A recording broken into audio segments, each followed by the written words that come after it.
Missouri compromise जो है ये 1820 के अंदर हुआ था, ये प्रेसिडेंट मोनरो का टाइम था। तो ये पहले जो है स्टेट्स का नंबर जो था वो 11-11 था। तो एक नई स्टेट आई मिजूरी, तो अब इनके ऊपर कॉन्फ्लिक्ट हो गया कि इसको स्लेव स्टेट रखना है या फ्री स्टेट रखना है।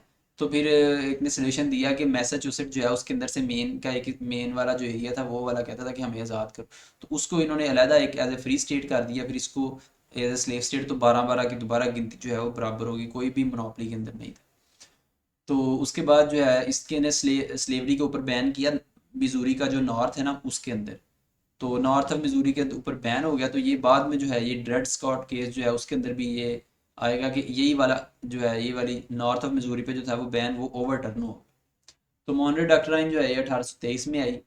एंटी इसने अपनी स्पीच के अंदर ये दो चार बातें की थी, तो उसको इन्होंने डॉक्ट्राइन बना लिया। एंटी कॉलोनाइजेशन हो गई, अब हम किसी की कॉलोनाइजेशन नहीं बर्दाश्त करेंगे।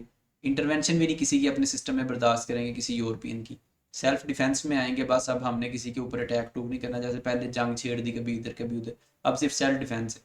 फिर अमेरिकन नेशनलिज्म जो है उसको इसने फ़रोग दिया और सेल्फ सफिशिएंट इनको बनाया, अपने ऊपर ही इन्होंने डिपेंडेंट रहे। Thank you.